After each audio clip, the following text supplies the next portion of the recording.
Welcome to ETN Community Spotlight, where we shine the light on a local nonprofit organization. I'm Derek Silas. Join me as we talk to today's special guest.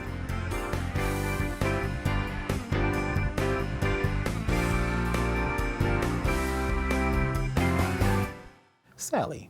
Hey. Tell me about the history, mission, and purpose of Hearts for Care. Well, Hearts for Care opened officially in January 2015. So we are officially 1 year old and began services in June of 2015. Our mission is to be a one-stop resource for senior adults who are aging in place in their homes.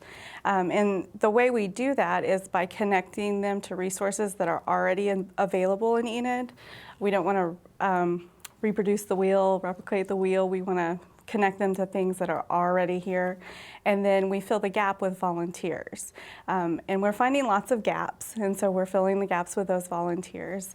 And that's our whole goal and our mission, is to help senior adults stay in the place that they love, their home, helping them through the process of going into assisted living if they need to do that, or nursing care facility. We're a second set of eyes for children that are out of state, that don't get to see their parents daily or weekly. And so we just want to be able to help them with services that we can, and put them in touch with reputable businesses that won't cheat them and won't take advantage of them. And so we're just a second set of eyes for them. Okay. So what is your role in the operation? Well, I'm the program manager. Okay. And so I coordinate volunteers. I meet up with all of our members and sign them up individually. And I meet with them, do an assessment, and help them fill out the paperwork. And then I connect them to our volunteers or to services. Sometimes I refer to myself in everything that I do as a dating service because the goal is to connect people that have interests and together. And so that's what I do. Okay. So tell me about your village membership. Who can participate? How can one become a member? And what benefits will one receive when they join? Okay. Well, Hearts for Care is what's known as a virtual retirement community or village. And so we invite anyone who is over the age of, well, we don't really have an age limit. We just want to help older adults. And that way we can help those that may not be available for services for that, at 65 or something. We have several members that are like 50, 55, 59 that needed help but didn't qualify for any other services.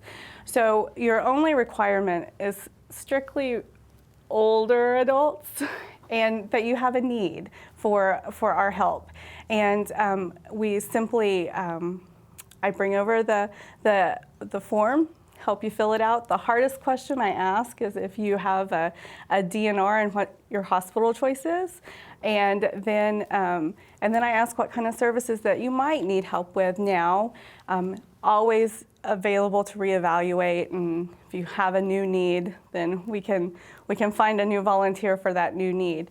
But then you are a member officially. Membership is free.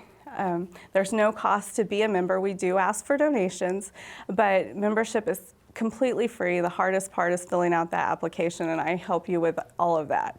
And then you have access to our newsletter. You get our newsletter. We're trying really hard to partner with the Senior Center and do other activities that can get people out. We have a weekly Bible study up in our office for members and volunteers and really anybody who would want to come. And we have an advanced directive workshop that we do.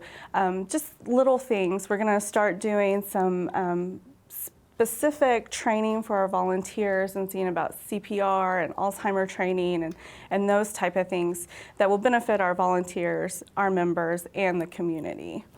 So really membership is free, and being part of our virtual retirement community is just in a way for us to keep track of who we've helped and the services that we've done. And then then you're good to go. Okay. So how can others get involved? Well, we are always in need of volunteers.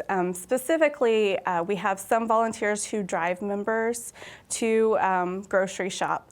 We have some members that go grocery shop some volunteers that go grocery shop for members. And we have a couple of members that need help with laundry. We have a lot of members that are just lonely. And so we have a lot of volunteers that are just friendly visits or phone calls, and they call and they check on people. So we're always in need of volunteers, but we're also in need of members, and we also encourage our members to become volunteers too. So many of our friends, we connect with other friends, and they can do different volunteer opportunities also, just to get them active, get them connected to other people, and form relationships, because we're really about forming those relationships and those connections and caring about each other. Okay. Does Hearts for Care host any annual events? Well, we do our advanced directive workshop where we take the advanced directive paperwork and we have that there, and then we walk people through the process of filling those papers out, because it's not easy. You look at these papers and they're talking about end-of-life decisions, and sometimes those are really scary, and sometimes you're just confused. And so we help people, we walk them through that process. So we have that, and usually we do that in April in conjunction with National Healthcare Decisions Day. So that information will be on our website. We will be celebrating our 1 year of service in June, and so we're just those are really the major things that we do right now. And then we'll have our volunteer appreciations. So. Okay. Now, since its inception, which has been over about a year, how do you feel Hearts for Care has impacted our community, any community?